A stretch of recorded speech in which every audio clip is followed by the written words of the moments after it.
नमस्ते. मी 1.5 तासापूर्वी एक व्हिडिओ टाकला होता की मी आज माझ्या मशीनचे मिल्किंग लायनर बदलले आणि बदलल्यानंतर आज मी दररोजच्या टायमिंगवर म्हणजे 5:30ला गाय मिल्किंगसाठी घेतल्या होत्या. तर माझ्या 32 गाय मिल्किंगला आहे. 32 गायमध्ये माझं साधारणतः 300 लिटर दूध निघतं आहे. तर 300 लिटर दूध काढण्यासाठी मला रोज 1 तास आणि 20 मिनटं लागत होते. तर आज ते दूध माझं 1 तास आणि 5 मिनटामध्ये काढून झालं. म्हणजे माझ्या असं लक्षात आलं की एकंदर माझे 15 मिनटं वाचले आहे. 15 मिनटामध्ये असं निदर्शनास आलं की माझा लाईटचा 1 युनिट वाचला एका टायमाचा. म्हणजेच संध्याकाळचा 1 युनिट आणि सकाळचा 1 युनिट असे रोजचे 2 युनिट वाचले.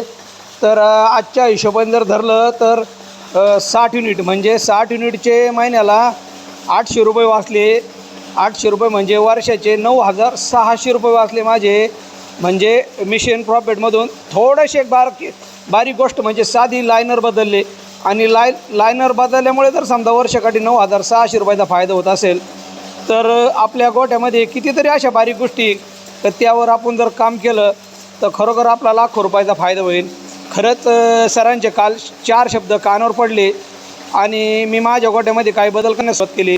तर पहिल्याच बदलामध्ये मला असं दिसून आले की माझे 9,600 रुपये वाचले. तर मी माझ्या गोट्यामध्ये जवळजवळ सगळ्याच गोष्टी बदलण्याचा प्रयत्न करीन आणि वर्षाकाठी किमान लाखो रुपये तरी माझे वाचतील. मला एक असं मिशन प्रॉफिटमधून दिसून आलं आहे. त्यामुळं मी सर्व शेतकऱ्यांना आवाहन करतो की सरांनी सांगितल्याप्रमाणे प्रत्येक गोष्ट बारकाईने लक्ष देऊन आपल्या गोट्यातील बारीक बारीक गोष्टीवर काम करा. नक्कीच आपलं प्रॉफिट वाढेल. धन्यवाद.